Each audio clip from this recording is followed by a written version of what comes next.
बिहार की सियासत में इतना बड़ा बदलाव हो जाएगा ये किसी ने नहीं सोचा था। और नीतीश कुमार इतना बड़ा फैसला लेंगे इस बारे में चर्चा ही नहीं हो रही थी। एक और जहां राज्यसभा चुनाव के लिए तैयारियां जोरों शोरों से थी, ये बातें चल रही थी कि जेडीयू की जो 2 सीट है उस एक सीट से निशांत कुमार को राज्यसभा भेजा जाएगा, तो दूसरी तरफ ये बात हो रही थी कि नीतीश जो है वो बिहार की बागडोर को संभालते नजर आएंगे। लेकिन एक दिन के भीतर ऐसा क्या हो गया कि नीतीश कुमार को यह ऐलान करना पड़ा कि वो राज्यसभा जा रहे हैं। क्या नीतीश कुमार पर कोई दबाव है? क्या नीतीश कुमार ने यह फैसला किसी दबाव के चलते लिया है? और क्या बीजेपी अपने प्लान में कामयाब हुई? दरअसल बिहार के विधानसभा चुनाव से पहले ये चर्चा हो रही थी कि बीजेपी अपना मुख्यमंत्री चेहरा बिहार में बनाकर रहेगा। और बीजेपी के कई बड़े नेताओं के, कई बड़े सांसदों के स्टेटमेंट भी आए थे। लेकिन अगर उस वक्त बीजेपी अपना मुख्यमंत्री चेहरा सामने रखती, चुनाव लड़ती, तो शायद सत्ता में नहीं आ पाती, क्योंकि नीतीश की लहर ही कुछ ऐसी थी।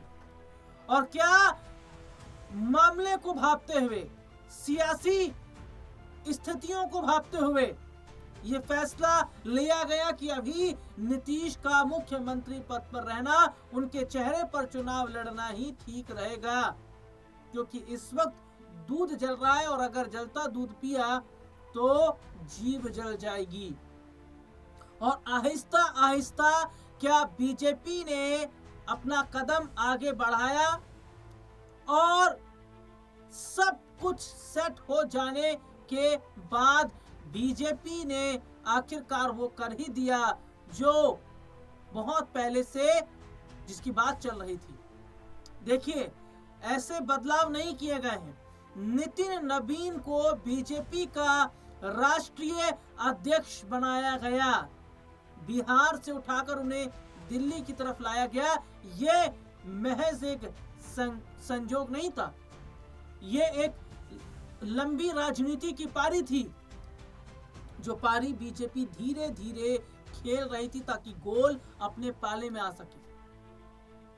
और जहां एक और हम देख रहे थे कि पूरा देश होली के जश्न में डूबा था, तो दूसरी तरफ बिहार के अंदर बैठकें हो रही थी, बिहार में चर्चाएं हो रही थी।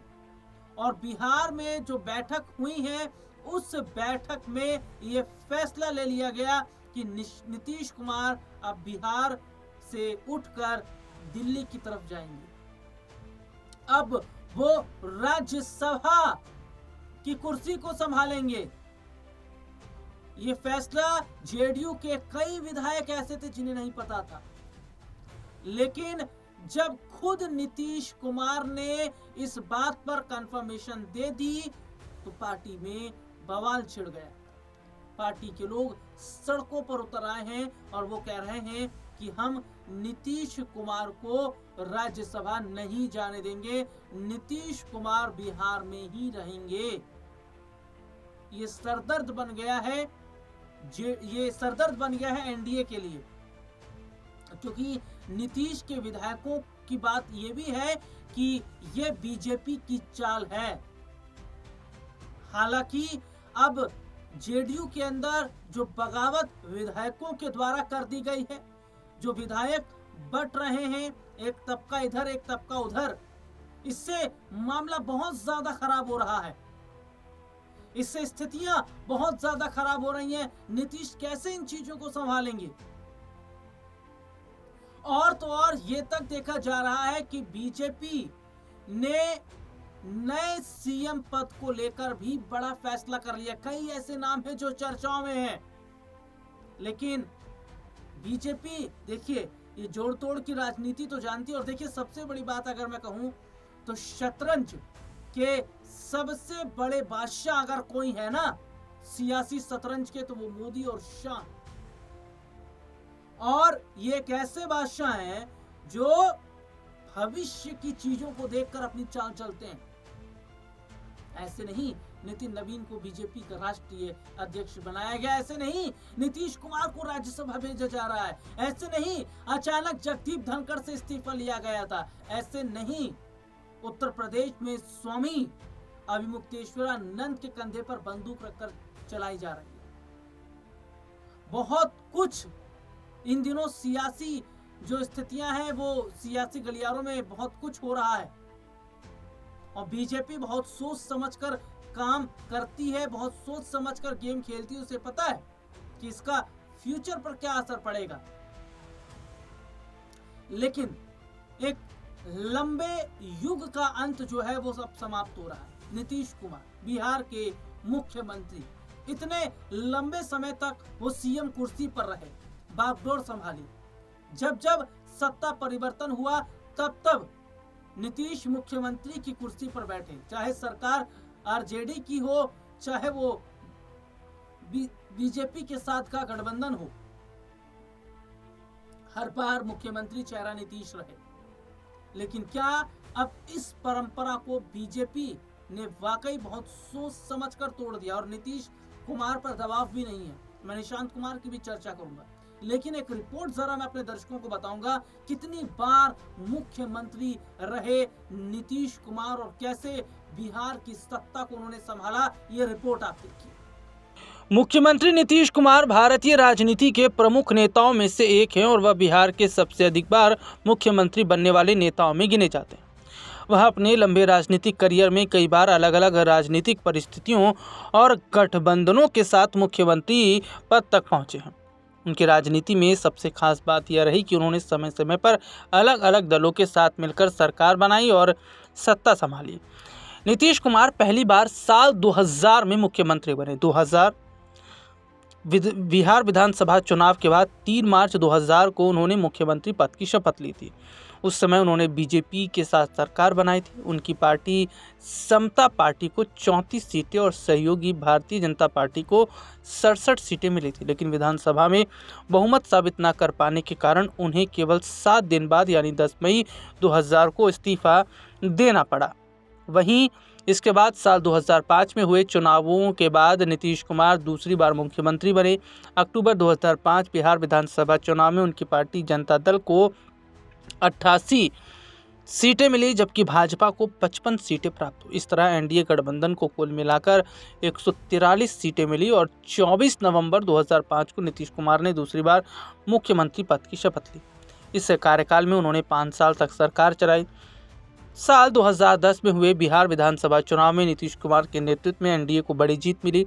जेडीयू को 115 सीटें और भाजपा को 91 सीटें मिली। कुल मिलाकर गठबंधन को 206 सीटों का भारी बहुमत मिला। इसके बाद 26 नवंबर 2010 को वह तीसरी बार मुख्यमंत्री बने। हालांकि 2014 के लोकसभा चुनाव में खराब प्रदर्शन की जिम्मेदारी लेते हुए उन्होंने 17 मई 2014 को इस्तीफा दे दिया था।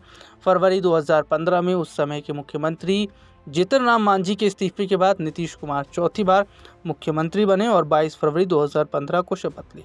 इस बार वह बीजेपी का साथ छोड़कर महागठबंधन के साथ आए और नवंबर 2015 में हुए विधानसभा चुनाव में महागठबंधन को बड़ी जीत मिली। इस चुनाव में लालू की पार्टी राष्ट्रीय जनता दल को 80 सीटें, जेडीयू को 71 सीटें और कांग्रेस को 27 सीटें मिली। कुल 178 सीटों के साथ गठबंधन को बहुमत मिला और 20 नवंबर 2015 को नीतीश कुमार ने 5वीं बार शपथ ली और बिहार मुख्यमंत्री बने। लेकिन जुलाई 2017 में राजनीतिक मतभेदों के चलते उन्होंने इस्तीफा दे दिया।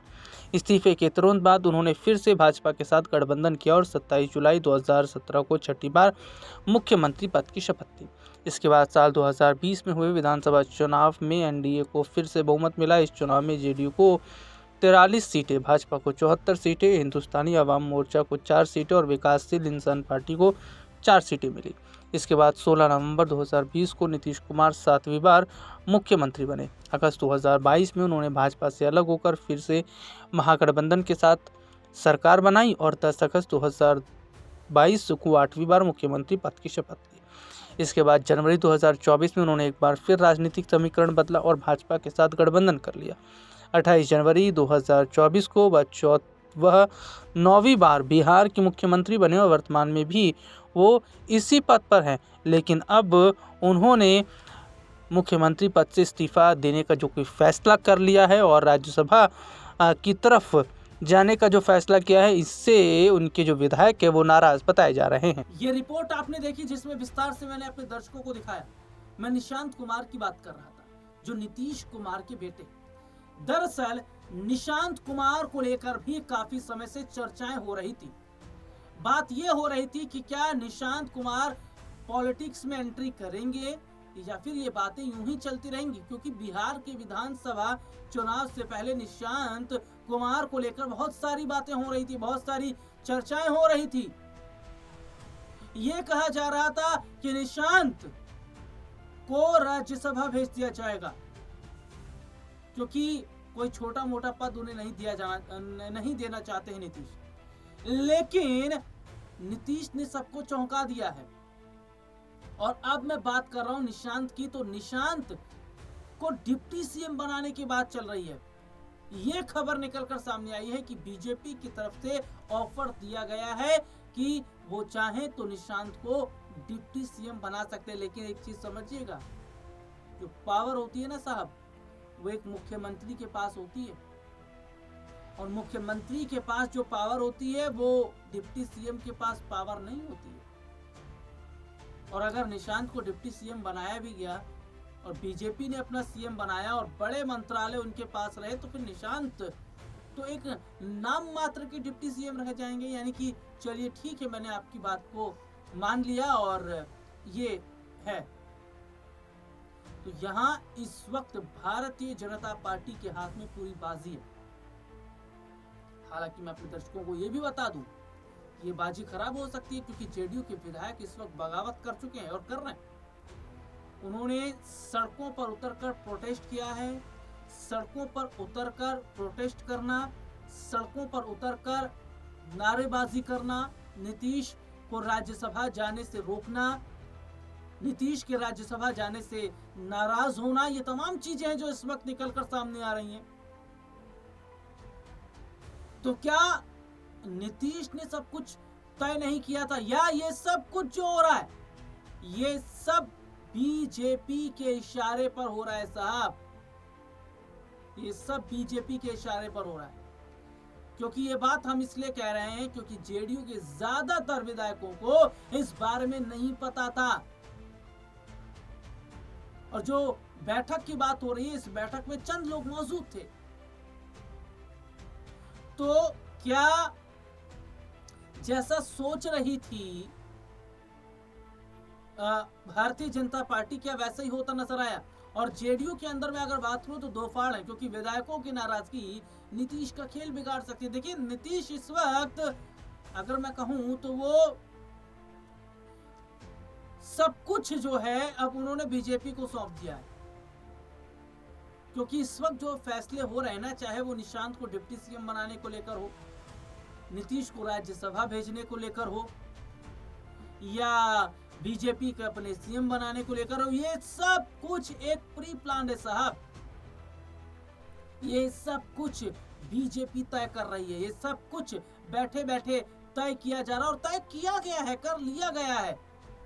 बस अब धीरे धीरे पत्ते खोले जा रहे हैं, क्योंकि बाजी इनके पास में पूरी तरीके से।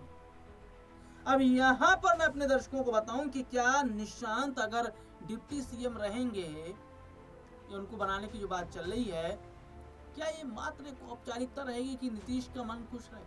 और ये बात नीतीश भी जानते हैं। अब देखना होगा कि क्या सही तरीके से ये जो नई सरकार है वो बन भी पाएगी, क्योंकि जेडीयू विधायक जो है वो नाराज है। और कहीं ऐसा ना हो कि जेडीयू के विधायक नई सरकार का खेल खराब कर दे। फिलहाल इस प्रोग्राम में इतना ही।